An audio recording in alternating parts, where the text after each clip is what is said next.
Bismillahirrahmanirrahim. Assalamualaikum warahmatullahi wabarakatuh.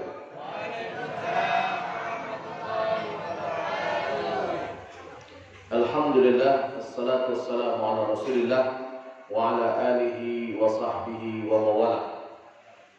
Mari kita buka pengajian kita pada malam hari ini dengan membaca Ummul Kitab Al-Fatihah. A'udzu billahi minasyaitonir rajim. Bismillahirrahmanirrahim. Alhamdulillahirabbil alamin, arrahmanir rahim, maliki yaumiddin.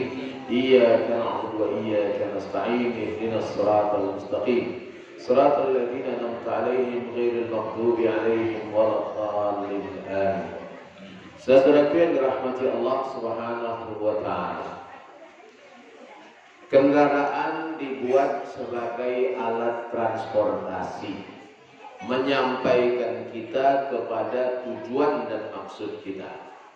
Coba bayangkan ketika kita membeli sepeda motor dengan harga yang mahal. Jangankan berjalan, hidup pun tak bisa. Klakson pun mati, bergerak tidak. Bagaimana perasaan kita, Pak? Tentu sangat kecewa karena barang ini tidak berfungsi sebagaimana maksudnya dia dibuat. Beli mobil mahal-mahal tapi tidak bisa bergerak dan tidak bisa berjalan, tentu lebih mengecewakan lagi karena harganya lebih mahal. Beli baju mahal-mahal untuk dipakai menutup aurat, tahu-tahu bajunya sempit tidak bisa masuk, itu sangat mengecewakan. Maka saudaraku, manusia ini diciptakan untuk beribadah kepada Allah Subhanahu wa taala. Jin juga diciptakan untuk beribadah kepada Allah Subhanahu wa taala. Maka jika ada manusia hidupnya hanya untuk perut dan kemaluan, maka hidupnya lari daripada maksud tujuan penciptaannya. Wa ma khalaqtul jinna wal insa illa liya'budun. Tidaklah aku ciptakan jin dan manusia kecuali untuk menghambakan diri kepadaku. Maka saudaraku, jika ada orang muslim tidak sholat-sholat, tidak puasa-puasa, ya, tidak mau beramal, tidak mau hadir ke masjid, tidak mau ikut pengajian, tidak mau bersedekah, kira-kira orang muslim seperti ini sesuai tidak maksud dari penciptaannya, Pak? Hah? Perlukah di rumah kita banyak sepeda motor yang tak bisa berjalan? Perlukah di rumah kita banyak mobil yang tak bisa bergerak? Perlukah di rumah kita banyak baju-baju yang sempit yang tak bisa dipakai? Semuanya itu merusak pandangan. Maka jika ada hamba di muka bumi ini, dia diciptakan Allah, lahir dengan pertolongan Allah, hidup dari rezeki Allah, makan dari rezeki Allah, minum dari rezeki Allah, juga sehat karena Allah, bisa bernapas karena Allah, bisa bergerak karena Allah, tapi tak mau mendengar perintah Allah. Kira-kira orang ini Allah suka atau tidak suka? Pak? Anak kita sendiri yang kita jaga, kita pelihara, kita biayai, kita sekolahkan. Sekali dia tak mendengar panggilan kita, terasa kecewa di dalam hati. Berapalah kebaikan kita kepada anak kita berbanding kebaikan Allah kepada hamba-hambanya. Yang Allah sebut dalam Al-Quran, wa in ta'uddu ni'matallahi la tuhsuha innal insana la zalumun kafar. Jika kamu mau menghitung nikmat Allah satu-satu, berapa napas udara yang kamu pakai, berapa langkah yang kamu pijak bumi Allah ini, berapa nasi yang kamu makan, berapa air yang kamu minum, kamu tak bisa menghitungnya. Tapi manusia cenderung untuk selalu bersikap zalim dan kufur. Bapak Ibu yang dirahmati Allah Subhanahu wa taala. Manusia diciptakan untuk beribadah. Ibadah yang terbesar kita adalah sholat. Sehingga Nabi menyatakan, awwalu ma yuhasabu bihil abdu yaumal qiyamati as-salat. Yang pertama dihisab, dihitung dari seorang hamba pada hari kiamat adalah sholatnya. Jika sholatnya bagus, seluruh amalnya ikut bagus. Sedekahnya diterima, puasanya diterima, zakatnya diterima, hajinya diterima. Jadi bagaimana Ustaz? Kalau ada orang yang dermawan tapi tidak sholat, berpahala tidak Pak? Hah? Ustaz, dia walaupun tak sholat dia dermawan. Orang ini baik atau tidak? Bu? Ustaz, tak apalah calon menantu saya ini tak sholat. Dia suka bantu orang. Ini calon menantu ini elok atau tak elok? Tak ada yang jawab. Payah kan elok? Hah? Orang kalau tidak sholat tak ada eloknya dah. Karena Nabi sudah menyatakan, kalau sholatnya diterima, yang lain diterima. Kenapa? Karena sholat ini tiang agama. Saya ingat ketika saya mengingatkan teman saya orang Arab, ya akhi, hada waktu salat. Dah datang waktu salat. Lalu dia sedikit agak sombong, dia katakan, as-salatu laysat kullu syai'. Salat itu bukan segalanya. Oh, mantap kata-kata. Salat itu bukan segalanya. Lalu saya jawab, "Na'am, as-salatu laysat kullu syai', lakin kullu syai' yahtaju ila as-salat." Salat bukan segalanya, tapi segalanya perlu salat. Tiang bukan segalanya dalam bangunan, tapi semua yang ada di sini perlu tiang. Betul tidak Pak? Maka orang kalau tak sholat, tak ada baiknya. Jadi jangan lagi ada yang mengatakan, Ustaz, saya walaupun tidak sholat Ustaz, iman masih membara di dada. Wah, betul kan itu Pak? Betul kan itu? Tak betul. Karena kata iman selalu bersanding dengan amal saleh. Innal ladzina amanu wa 'amilus shalihat. Sesungguhnya orang yang beriman dan beramal saleh, orang yang tahu harus percaya, orang yang percaya harus berbuat sesuai dengan kepercayaannya. Jadi bohong orang beriman kalau tak beramal soleh, dan tidak ada amal soleh untuk orang tak beriman. Ustaz, walaupun dia tak seiman dengan kita, dia baik orangnya. Dia menyumbang ke masjid, dia menyumbang untuk orang mati. Berpahala enggak Pak? Pahala tidak? Tidak ada. Karena kebaikan baru bernilai kalau ada iman. Iman tanpa amal soleh adalah kosong. Amal soleh tanpa iman adalah bohong. Maka saudara yang dirahmati Allah, di antara ibadah kita yang utama adalah sholat. Pak, berapa kali iblis tak mau sujud ketika diperintahkan sehingga dia diusir dari surga? Berapa kali? Sekali aja. Tak mau sujud, diusir dari surga. Jadi kalau orang Sengkubang ini tak mau sujud, diusir kemana lah Pak? Setahun tak sholat-sholat. Hah? Kemana diusir kira-kira? Tak sedap ceramahnya ya? Hah? Saya ini kalau ceramah dosisnya tinggi, tak pakai lagi obat-obat generik, tak mempan. Ya, karena pakai dosis tinggi obat Pak.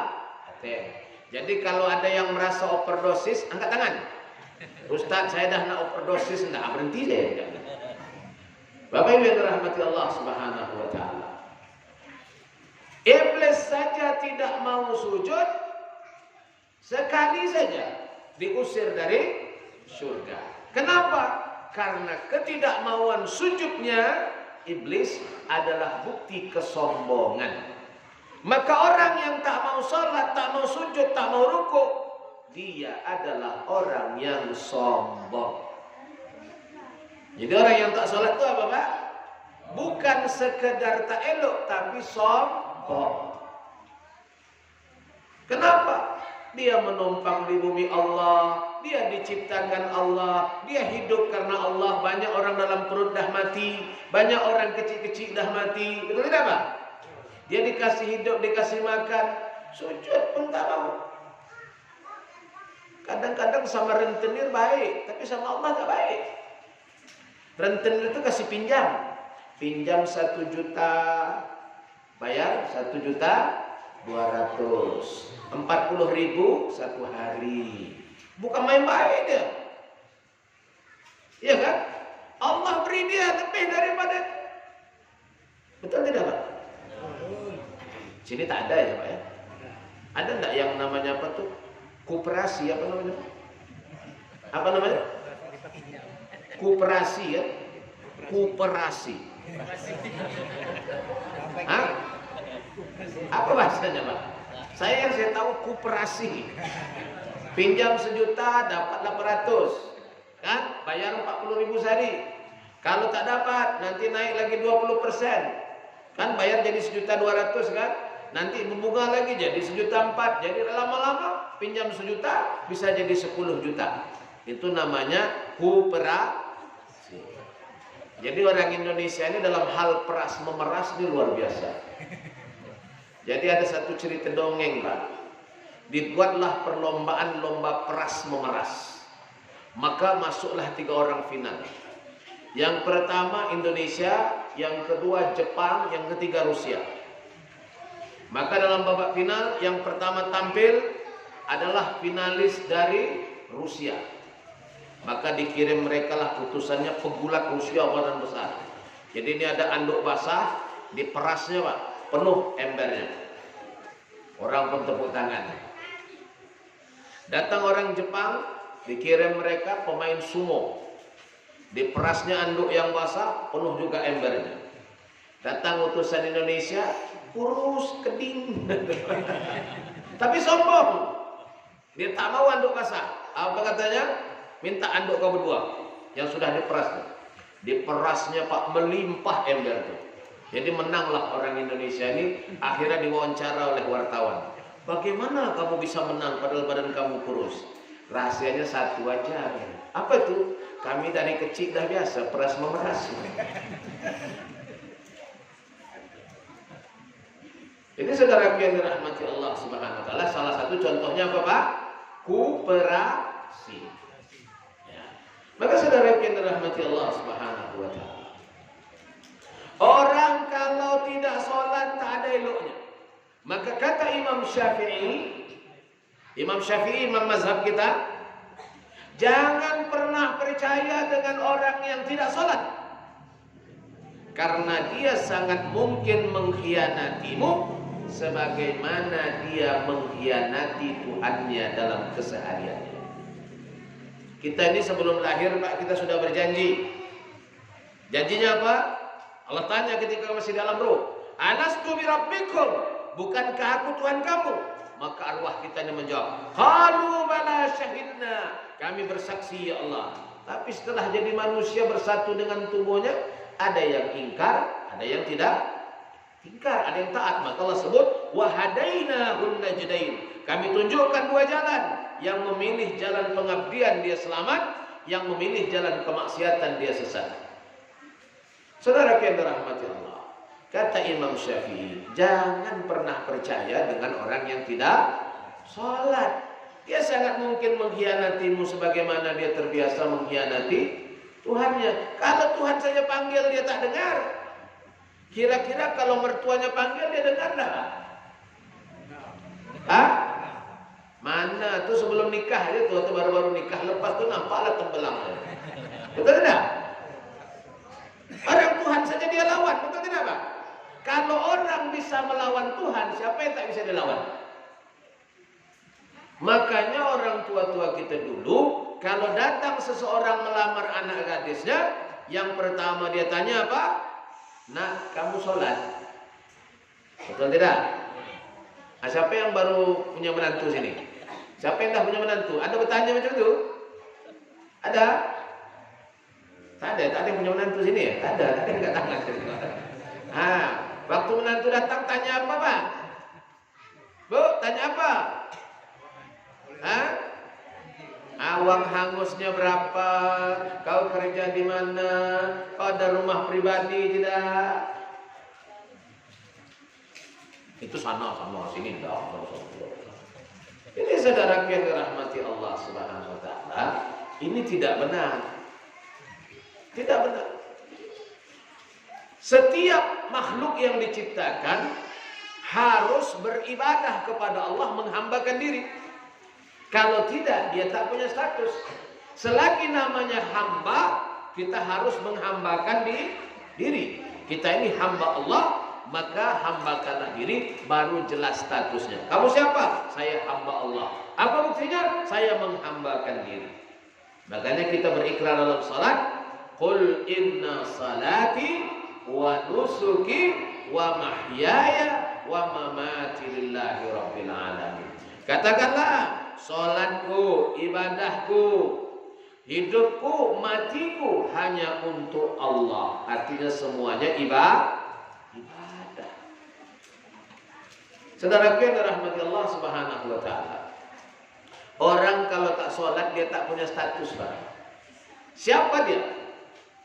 Dia hamba Allah, dia tak beribadah. Dia Tuhan, dia tak punya kekuasaan, dia punya ketergantungan. Siapalah dia, Pak? Orang kalau tak sholat-sholat, tak puasa-puasa, tak mau beribadah, tidak mau bayar zakat, tidak mau melaksanakan yang baik, dia itu siapa, Pak? Coba jelaskan saya, siapa? Siapa dia, Pak?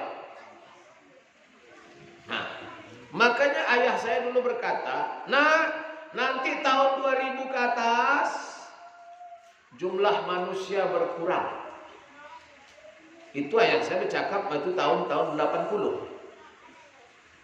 Tentu akal saya membantah, karena orang lahir banyak, yang mati sedikit, kesehatan semakin bagus. Tak betul tuh ya.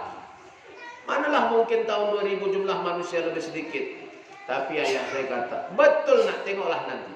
Tahun 2000 ke atas, jumlah manusia semakin sedikit. Habis itu saya kata, habis yang banyak-banyak itu apa ya? Itu tidak manusia. Jadi apa? Seperti manusia. Mana yang lebih bagus, Bapak Ibu? Seperti monyet atau seperti manusia? Mana yang lebih bagus? Bu, Ibu pilih mana? Seperti monyet atau seperti manusia? Baik, saya jelaskan. Monyet seperti manusia, tapi monyet tidak manusia. Manusia seperti monyet, tetapi tidak monyet. Maka yang seperti manusia tidak manusia, yang seperti monyet tidak monyet. Pening? Pening, Pak? Kerbau seperti manusia, tapi kerbau tidak manusia. Dia bisa makan, dia bisa berjalan. Manusia seperti kerbau, kan bisa makan, bisa jalan, tapi manusia tidak kerbau. Maka sekarang yang banyak apa? Seperti manusia. Yang namanya manusia apa? Dia hamba Allah, dia beriman kepada Allah, dia taat kepada Allah, dia tahu malu. Ya betul tidak, Pak? Dia punya rasa tanggung jawab, betul tidak, Pak? Dia punya rasa bersalah. Yang tak punya semua itu apa namanya, Pak? Manusia atau seperti manusia? Coba bayangkan, azan maghrib, Allahu Akbar, Allahu Akbar. Suami, istri, anak-anak minum teh depan rumah orang, lalu lalang tak bersalah. Itu manusia seperti manusia. Itu manusia atau seperti manusia? Tak sedap ceramahnya ya. Hah? Ada lagi bulan puasa tidak puasa, tapi kalau hari raya paling sibuk, kuenya paling banyak, minuman kaleng kadang-kadang, gordennya cantik, kursinya cantik, tapi tak puasa. Kadang-kadang demi menyambut hari raya nih, bisa tuh siang-siang tuh cat rumah tuh, cat. Tapi sambil merokok. Yang ini manusia atau seperti manusia? Seperti manusia. Kalau manusia harus malu, betul tidak Pak? Ini kan payah kita nih. Coba kalau budak kecil bertanya, coba bapak-bapak ditanya. Ada nampak bapak-bapak merokok di bulan puasa, lalu ditanya sama anak kecil, Pak, itu yang merokok, bapak-bapak yang merokok itu Islam atau tidak Islam? Gimana jawabnya Pak? Hah? Mana Pak Imam gitu? Mana? Tanya Pak. Macam mana Pak Imam nak jawab tuh? Pak Imam, kata budak kecil, itu yang merokok tadi itu Islam atau tak Islam? Islam. Macam mana nak jawab Pak? Kalau kita katakan Islam, merokok tidak? Maka saudara yang dirahmati Allah, jangan anggap enteng tentang salat. Maka Nabi menyebut as-salatu mi'rajul mu'minin. Salat itu mi'rajnya orang-orang yang beriman. Salat itu menghubungkan kita dengan langit tanpa harus meninggalkan bumi. Maka saudaraku, kita mungkin menganggap biasa-biasanya salat ini. Saya pernah punya pengalaman tahun 2000. Waktu itu kita berkenalan dengan seorang warga negara Australia. Namanya Mr. Bruce Benjamin. Ya, dia orang Katolik. Ketika buka puasa, dia ikut buka puasa. Habis buka puasa, makan-makan kue, minum, ya, teh, kita nak sholat.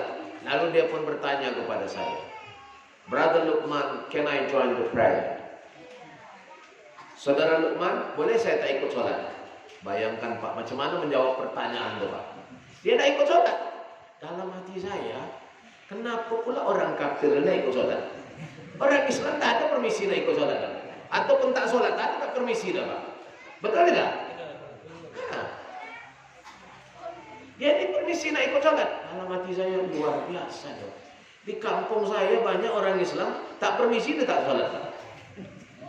Iya kan? Nah. Lalu saya waktu itu dapat petunjuk dari Allah.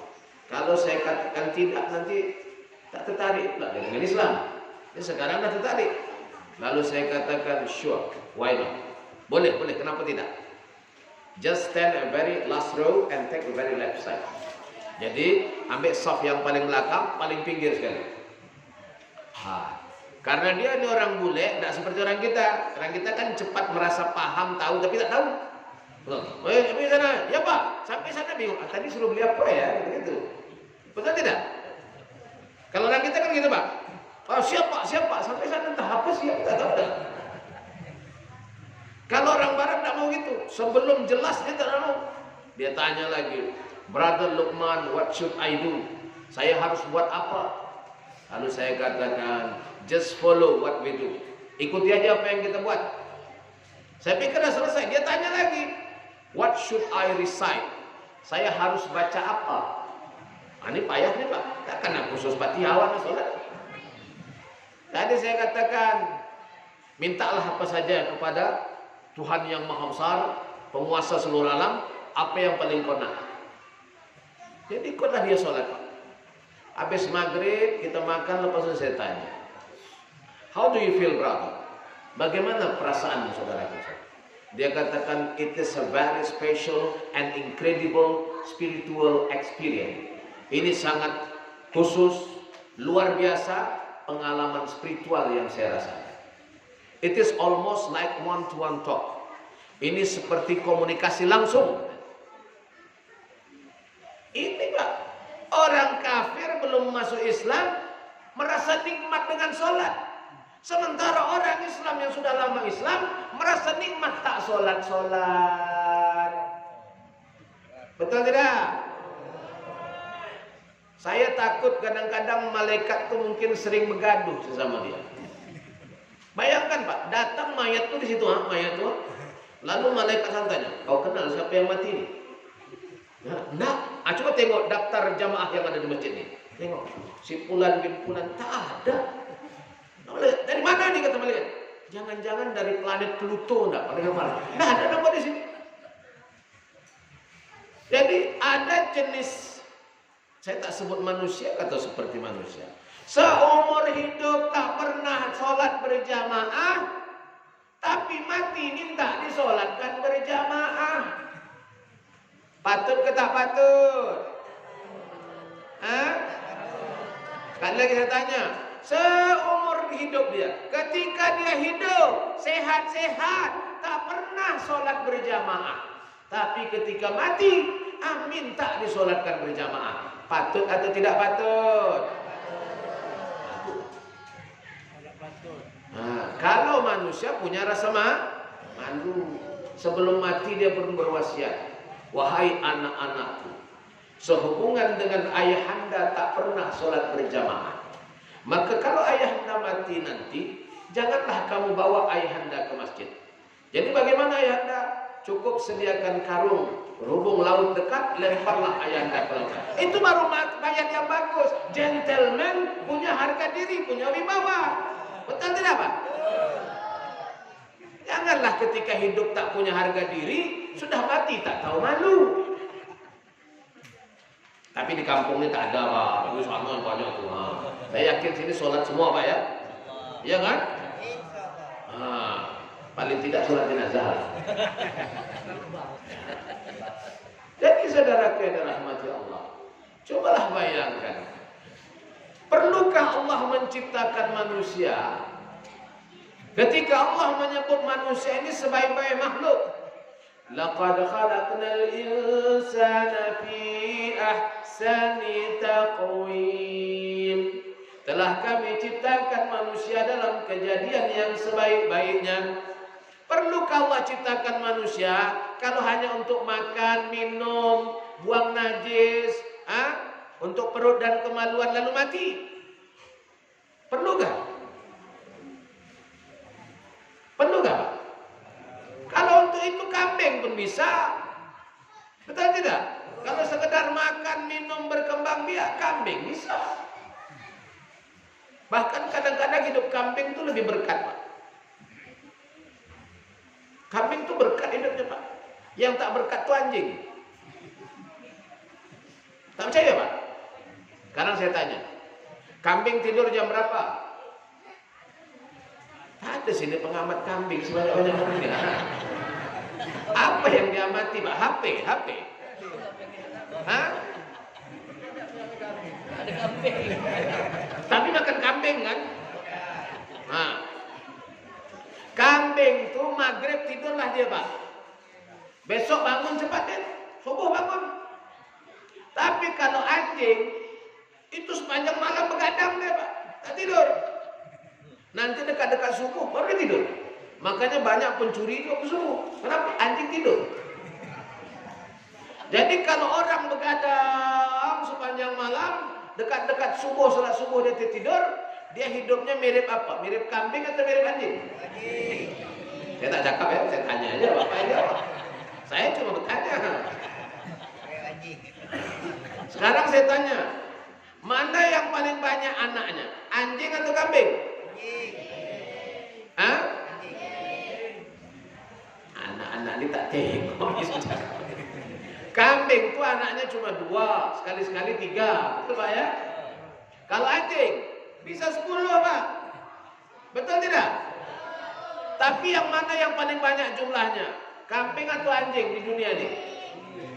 Kambing. Padahal kambing anaknya sedikit, dimakan pula, sembelih akikah, sembelih kurban, sembelih untuk pesta. Tapi jumlah kambing lebih banyak. Kenapa? Berkah. Cara hidup dia berkah. Ya, tidur cepat, bangun cepat. Tapi kalau anjing tengok Pak. Jam 2 malam tak tidur dia melolong. Ya kan? Kadang-kadang menggonggong lagi. Jadi orang Islam sekarang mana yang banyak hidupnya, Pak? Seperti anjing atau seperti kambing? Mana yang banyak?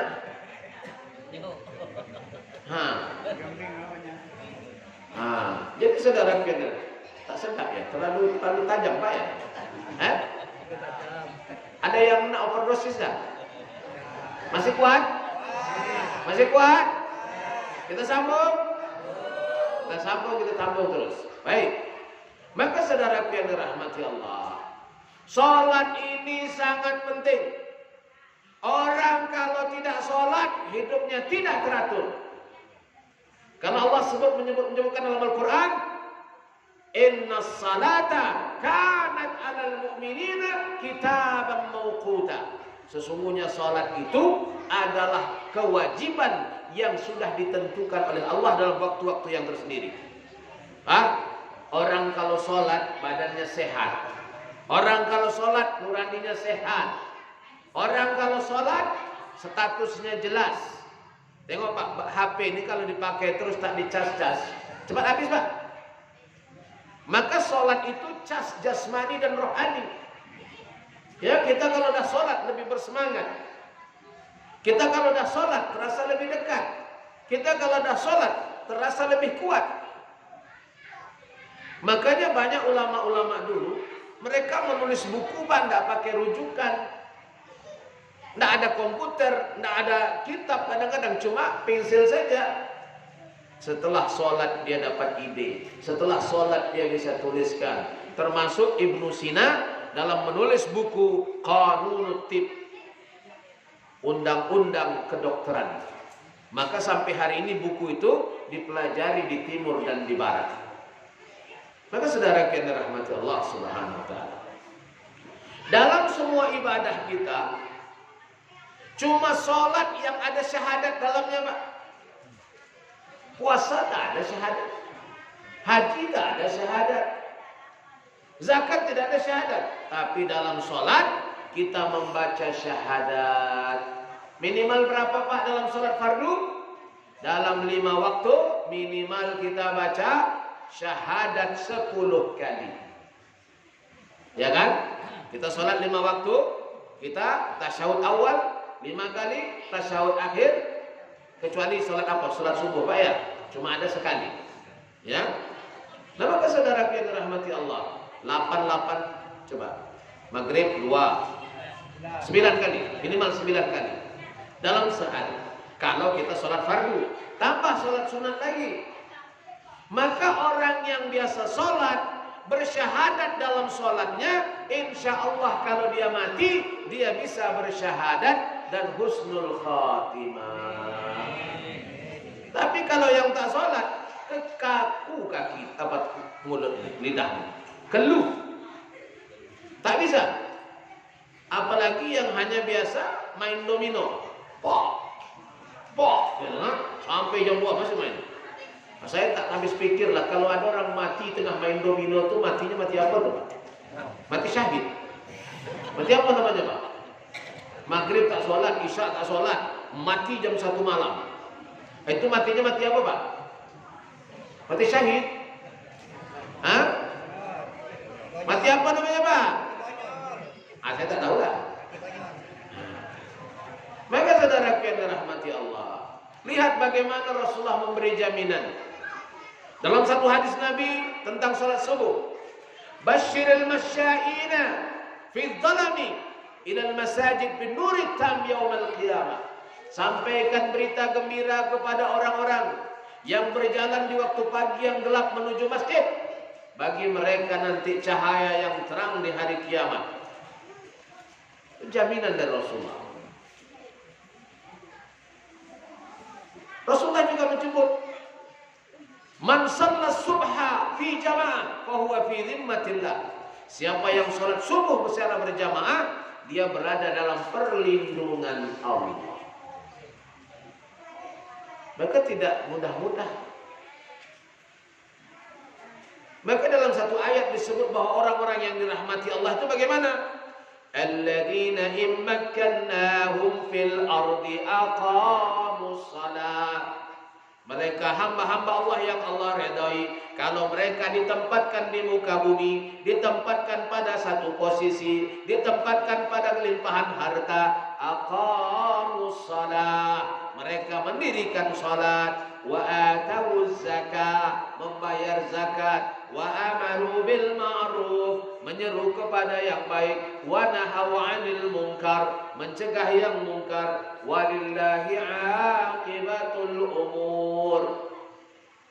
Kepada Allah lah semuanya kembali sebuah perkara.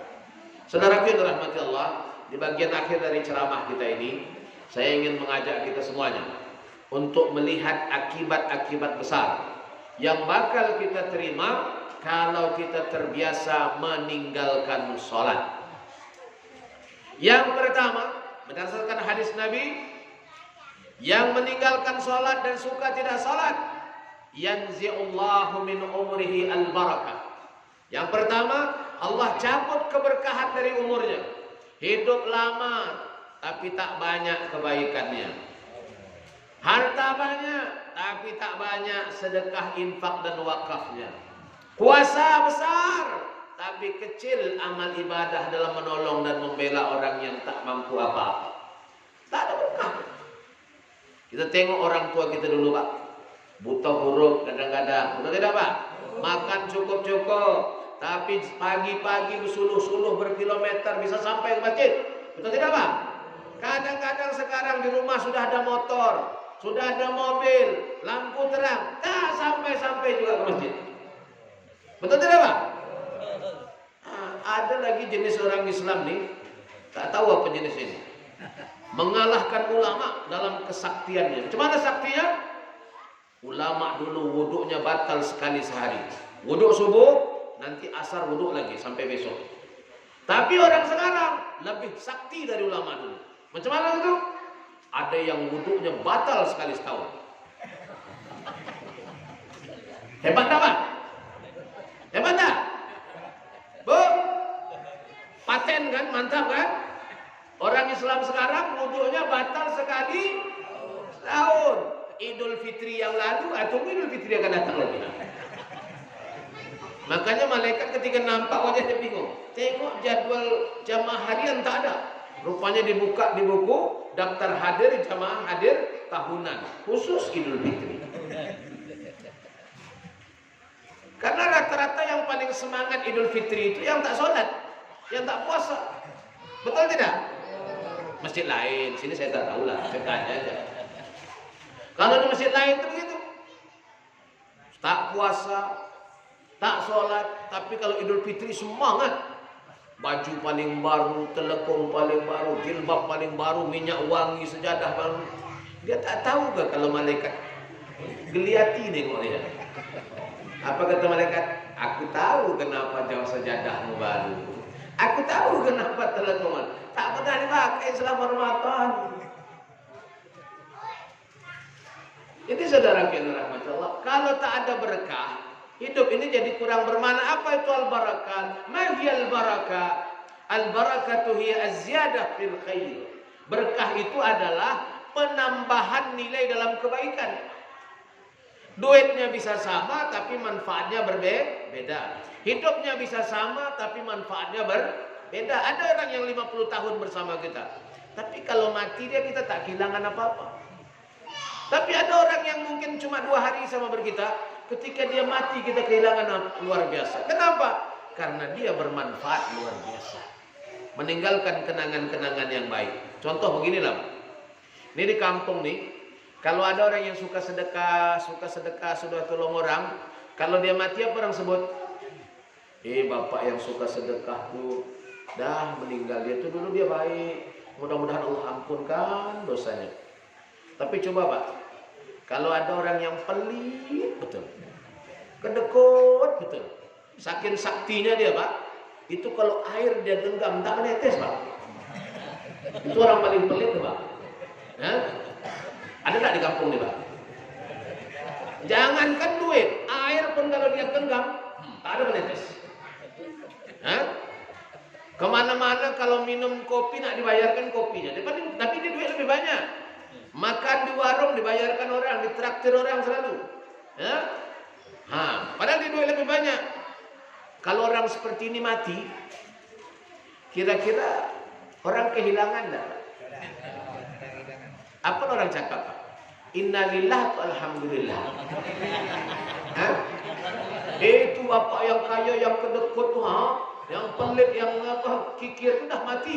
Kira-kira apa jawabannya, Pak? Sekolah. Lama benar mati. Kayak gitu. Maka saudaraku tak berkah, tapi kalau berkah luar biasa. Ini ada cerita, Pak. Kaya belum tentu dermawan. Ini ceritanya di Riau. Jadi di kampung itu biasanya orang kalau masuk rumah ada kenduri. Jadi dibangunlah rumah besar di situ. Jadi sudah siap, yang punya rumah ini pun menempatinya lah. Jadi karena dia ingat nasihat orang tuanya dulu, kalau masuk rumah tuh kenduri, maka dia jumpalah Pak RT. Pak RT nanti lepas maghrib, tolonglah undang masyarakat. Kita nak doa selamat di rumah. Baiklah kata Pak RT. Pak RT pun mulailah undang. Rumah yang mana Pak RT? Tuh rumah yang besar tuh. Kira-kira keras enggak Pak RT? Aku tengoklah rumahnya. Oh berarti keras nih. Sebelah ada yang disembelih enggak Pak RT? Aku tengoklah rumahnya kata Pak RT. Jadi karena lihat rumahnya dan itu orang kaya, maka rata-rata datang maghrib tuh perut kosong. Jadi bertahlil lah. Imamnya pun bertahlil. Dan ternyata imamnya ini tadi juga belum makan. Jadi dia bertahlil lah. Tengah-tengah bertahlil itu keluarlah makanan, tapi ditutup koran. Imam ini tadi semangat. La ilaha illallah. La ilaha illallah. Tiba-tiba karena ada kipas, tersembaklah ini apa nih? Terangkat nih apa nih? Koran nih. Rupanya bubur kacang. Langsung berubah nadanya, Pak. Dari tadi la ilaha illallah menjadi la ilaha illallah. Yang depan Pak Imam dia pun bertanya, kenapa Pak Imam itu karena ada dia pun angkat nampak dia bubur kacang. Akhirnya dia pun ikut la ilaha illallah. Akhirnya semuanya yang datang tuh kebanyakannya sakit perut. Coba bayangkan tuh kalau orang kaya tuh mati, Pak. Apa kata orang tuh, Pak? Innalillahi wa alhamdulillah. Tidak berkah. Pak, tidak akan jatuh miskin seseorang karena kedermawanan, tidak akan jadi kaya pun seseorang karena sifat pelitnya. Mana qasa malun min sadaqah. Tidaklah berkurang harta karena sedekah. Yang kedua, yamhullahu min wajhihi siyamas salihin. Orang kalau tak salat, Allah cabut dari mukanya ini tanda-tanda kesolehan. Orang tuh kalau soleh dan solat, Pak, hitam pun wajahnya bercahaya. Kalau wajahnya putih, berseri-seri. Tapi kalau tak solat, yang putih nampak pucat, yang hitam nampak, hitam nampak seram. Angker. Apa, Pak? Nampak tuh orang yang tak solat, tengoklah wajahnya, Pak. Seram. Kenapa? Orang yang tak solat didekati setan dan iblis. Orang yang sholat didampingi malaikat. Maka orang Islam itu kalau dia sholat sehitam apapun dia bercahaya wajahnya, Pak. Apalagi kalau putih. Ini kadang-kadang sudahlah tak hitam, sudahlah hitam tak sholat pula. Apa nampaknya, Pak? Apa nampaknya, Pak? Seram, ngeri, angker. Dan biasanya orang kalau jahat panjang umur, tapi umurnya tak berkah. Tengoklah, Pak, di hutan tuh, itu kalau kayunya lurus gitu, cepat orang terbang. Kenapa? Banyak yang suka, banyak gunanya, betul tidak, Pak?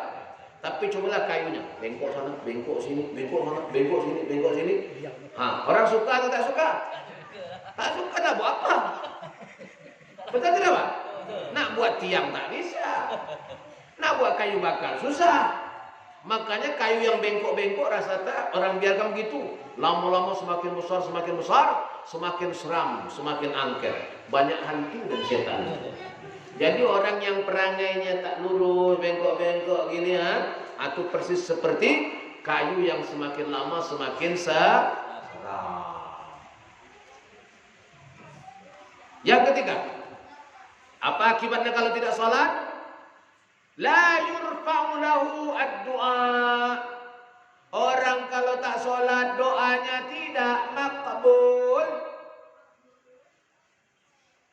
Orang kalau tidak sholat doanya tidak makbul. Makanya saya di kampung saya di Dumai Riau, saya menganjurkan kita bersedekah itu di masjid. Karena di masjid itu orang pasti sholat. Maka saya tidak terlalu menganjurkan kenduri-kenduri. Coba bayangkan Pak, kita kenduri, beli daging, beli ayam, kita minta doa selamat. Yang datang tak sholat. Makbul lah doanya Pak. Makbul lah doanya Pak. Rugi atau untung? Memang dia pakai kopiah, pakai peki, dah siap itu. Agak biasanya yang tak sholatnya makannya banyak pun gitu.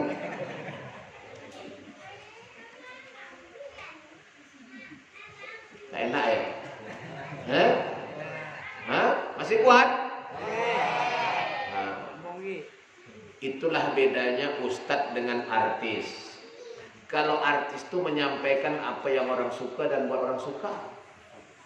Tapi kalau ustadz itu menyampaikan apa yang Allah suka. Maka susah jadi ustadz itu. Dan memang harga yang harus kita bayar untuk diridhai Allah itu, kita harus mau menyampaikan sesuatu terlepas dari orang suka atau tidak suka. Tapi satu aja nasihat saya. Kita tuh kalau banyak makan yang pahit, insya Allah sehat. Betul tidak Pak? Tapi kalau banyak makan yang manis-manis, dah tahu pun. Maka jangan suka dipuji. Jangan suka dipuji. Jadi tak makbul. Nabi Musa pernah berdoa. Nabi Pak berdoa bersama umatnya, minta hujan. Tak makbul. Lalu Nabi Musa yang terkenal kalimullah, yang selalu bercakap-cakap dengan Allah, dia pun bertanya, ya Allah, kenapa doaku belum makbul? Allah jawab, wahai Musa, di antara umatku ada pendosa, ahli maksiat yang tak mau beribadah. Ini dalil Pak. Maka yang suka-suka kenduri itu ya pikir-pikir lah. Daripada kenduri macam itu, lo sedekah sama orang di masjid.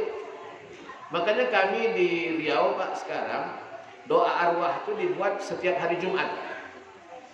Jadi 10-20 menit sebelum azan, itu kita baca pengumuman. Infak doa arwah dari si fulan untuk orang tuanya sekian-sekian. Sekian ribu, sekian puluh ribu, sekian ratus. Nanti nama ini. Nah setelah itu baru kita bertahlil, kita doakan semuanya Pak.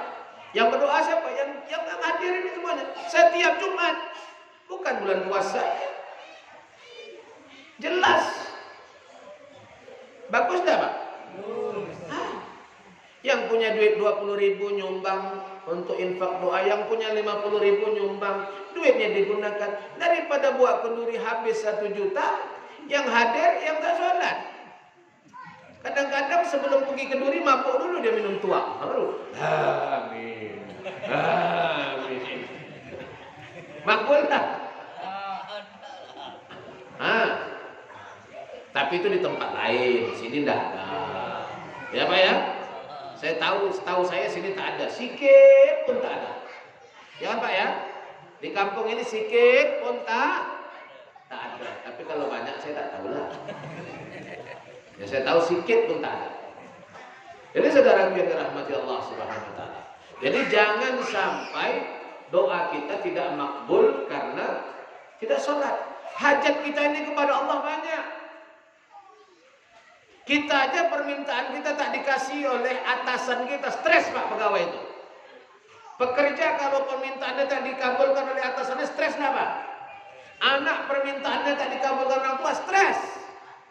Bagaimana kita dengan Allah kalau hajat-hajat kita tak dikabulkan Allah? Stres Pak. Berkah dicabut, tanda-tanda orang soleh tak nampak. Orang nengok kita angker aja. Kenapa? Banyak setan, dekat telinga ada setan, dekat hidung ada setan, dekat mata ada setan. Yang keempat. Sudah berapa tadi Pak? Mari kita hitung dulu. Nanti takut-takut pengajian kita ini pengajian muluh kasar. Ujungnya hilang, pangkalnya lesam. Coba yang pertama apa akibatnya kalau tak sholat? Nah kan nampaknya. Mana? Apa yang pertama? Dicabut keberkahan dari umur dan hidup kita. Yang kedua, hilang cahaya kesolehan dari wajah. Yang ketiga, doa tidak dikabulkan.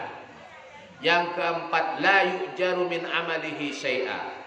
Tidak diberikan pahala kepada amal-amal yang lainnya walaupun sedikit. Dia kalau tak sholat, puasanya tidak berpahala, sedekahnya tidak berpahala, ya zakatnya tidak berpahala, karena yang pertama dihisab di hari kiamat adalah sholat.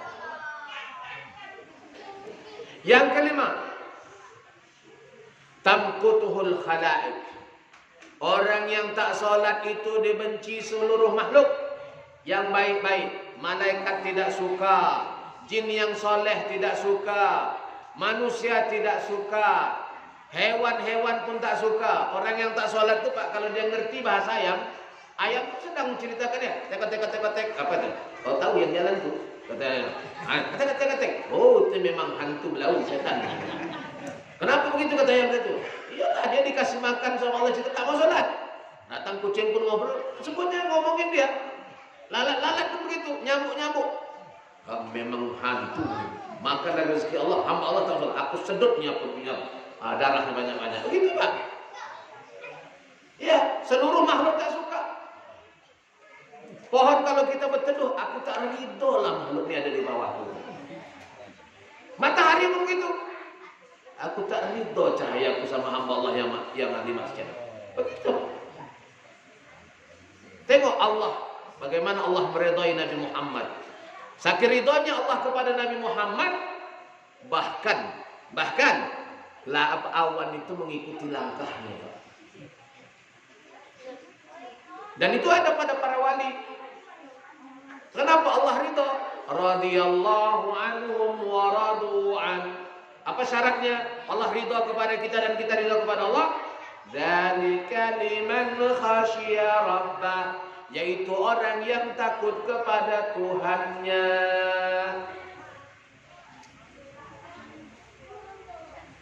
Saudara yang dirahmati Allah, kalau sudah seluruh makhluk benci kita, kucing ngomongin kita, cicak ngomongin kita, lalat ngomongin kita, nyumpah kita, memang manusia tak tahu diri lah orang dikata kucing itu. Tuhan aku memang tak tahu diri. Tengoklah Pak. Ayam jantan berapa umurnya Pak? Tak tahu juga. Tak ada yang makan ayam jantan sini. Berapa lama Pak? Paling lama 3 tahun. Tapi tergantung orang yang nyembelihnya lah. Kadang-kadang 8 bulan disembelih juga. Ayam jantan itu sejak dia pandai berkokok, belum pun pandai berkokok, baru nak belajar berkokok, dia tidak lupa untuk berkokok di waktu pagi, mengingatkan orang untuk sholat. Karena dia tahu itulah cara dia beribadah kepada Allah melalui tasbihnya. Maka tak ada ayam yang terlambat bangun. Jam 7 ada kokok. Tak ada. Kalau ada kokok itu untuk manggil ayam betina. Tapi orang hidup lama 60 tahun, 70 tahun, bangun subuh jam 8. Bangun subuh jam 10. Ada lagi kemana? Ke kolam. Buat apa? Mancing. Dah sholat? Belum. Ikan itu punya siapa? Punya Allah. Kira-kira ikhlas tak Allah diambil ikannya? Kita sholat pun tidak. Ada orang yang bisa pergi ke pasar jam 3, tapi tak bisa ke masjid. Cuma itu Pak. Bisa ke pasar jam 3 pagi-pagi, tapi tak sampai ke masjid. Makanya saya termasuk orang yang berhati-hati makan ayam Pak. Karena di tempat saya sana, kebanyakan tukang sembelih ayam tuh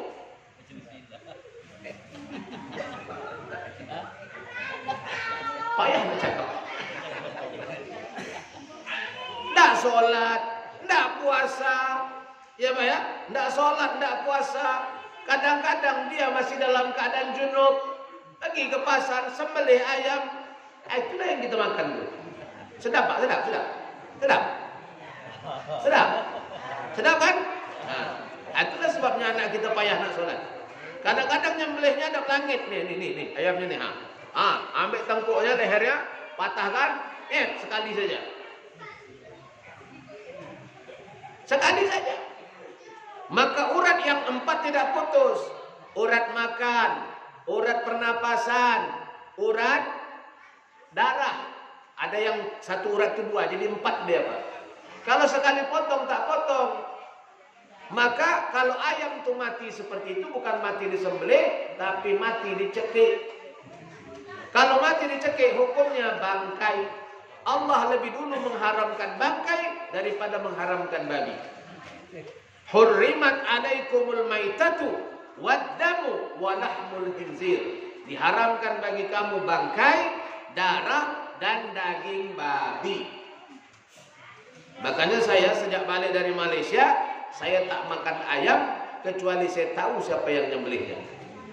Yang kita makan jadi darah, darah jadi daging. Kalau masuk yang haram, maka yang haram itu jadi darah, jadi daging, jadi tulang. Maka sulit untuk diajak beribadah kepada Allah Subhanahu wa taala. Tapi macam mana Pak? Sedap ya? Tak dagingnya tak? Nah, itu tak. Maka saudara kita rahmati Allah. Kalau kita tak sholat, semua makhluk tidak suka sama kita. Angin yang berhembus marah dengan kita. Bulan yang bercahaya tidak suka dengan kita. Apalagi makhluk-makhluk lainnya. Yang terakhir yang lebih parah.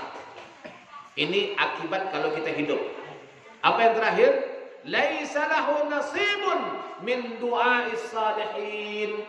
Orang kalau tak sholat, tak dapat bagian dari doa orang-orang saleh. Kita kan doa nih Pak. Allahumma gfir lil muslimina wal muslimat. Kalau kita sholat Pak, kita orang Islam kita dapat. Di Amerika yang berdoa, di Rusia yang berdoa, di Arab yang berdoa, kita dapat. Karena kita muslim, dengan syarat kita sholat. Allahumma gfir lil muslimina wal muslimat wal mu'minina wal mu'minat al ahya'i minhum wal amwat. Ya Allah, ampunkan untuk orang Islam yang laki-laki dan perempuan, orang yang beriman laki-laki dan perempuan, yang masih hidup dan yang sudah mati, di timur dan di barat ya Allah. Kalau kita sholat, kita dapat dari doa. Tapi kalau tak sholat, tak dapat bagian. Tekor tak Pak? Tekor. Jadi gimana? Kalau ada calon menantu kaya, hebat, anak pejabat, anak orang kaya, diterima atau tidak? Tapi dia tak sholat, diterima atau tidak?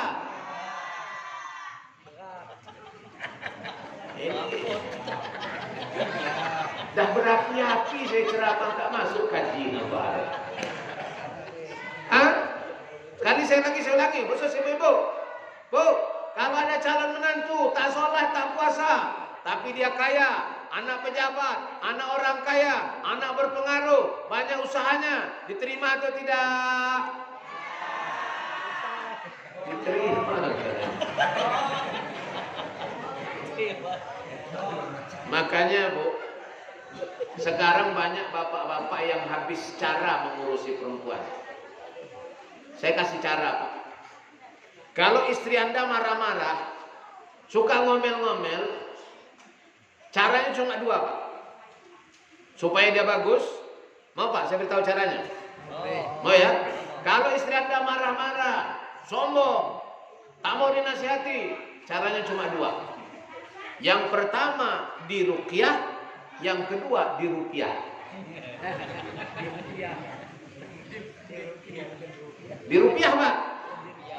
Kalau tak mempan di rupiah, lalu di rupiah. Artinya betul. Betul tidak, Pak? Jadi ada seorang suami, dia pening, Ustaz, saya heranlah penyakit istri saya dah bawa dokter ini tak sembuh-sembuh, dokter ini tak sembuh-sembuh. Gimana caranya, Ustaz? Nah, salah itu. Gimana? Cobalah bawa istrimu ke toko emas, sembuh tuh. Memang dia bawa, memang betul tak sembuh istri saya. Jadi ramah, jadi baik. Nah, itulah payahnya tuh. Jadi saudara yang dirahmati Allah Subhanahu wa taala, hati-hati kalau tidak sholat. Itu ketika kita hidup. Tapi konsekuensi dari semuanya ini perlu dicatat.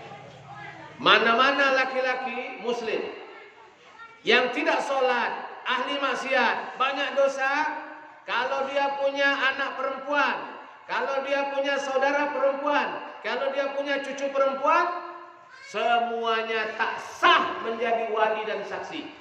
Berdasarkan mazhab Syafi'i. Saya ingatkan, orang Islam yang suka meninggalkan sholat, suka tidak puasa, suka maksiat, suka berzina, banyak melakukan dosa, dia adalah muslim yang fasik. Orang fasik beda tipis sama orang kafir. Orang kafir tak sholat, orang fasik tak sholat. Orang kafir di neraka, orang fasik di neraka. Bedanya cuma satu. Apa itu? Orang kafir tak sholat karena dia tak percaya sholat itu wajib. Orang muslim yang fasik tak sholat, dia percaya sholat itu wajib. Maka berdasarkan mazhab Syafi'i, qala Rasulullah sallallahu alaihi wasallam, berdasarkan hadis sahih, la nikaha illa biwaliyin wa syahidai adlin. Tidak sah pernikahan tanpa dua orang wali dan satu orang yang saksi yang adil. Dalam pengertian fikih adil disebut salihun mutadayyinun, saleh dan ahli beragama, ahli ibadah. Maka kalau ada seorang bapak, seorang atuk, seorang paman, seorang saudara laki-laki tak sholat-sholat, tak puasa-puasa, banyak maksiat, lalu ketika nak menikahkan, beli baju koko baru, beli peci baru, beli sarung baru, aku nikahkan engkau ini, maka pernikahan itu berdasarkan mazhab Syafi'i tidak sah dan hubungannya adalah zina. Dan ini kalau dibiarkan 7 keturunan bisa berzina. Kenapa? Nanti menantunya punya anak perempuan, cucunya. Maka si bapak ini dari pernikahan yang tidak sah, maka dia juga tidak sah menjadi wali kepada anaknya. Ke bawah-bawahnya juga begitu. Maka jangan anggap enteng tentang hal ini. Saya tengok dah 1 jam, 1 jam 3 menit. Masih tahan? Hah? Tapi saya tak tahan. Yang bercakap tak tahan. Saya kira saya cukupkanlah sampai di sini. Kalau ada yang bertanya, silakan bertanya. Kita beri kesempatan untuk 3 orang. Silakan Bapak Ibu.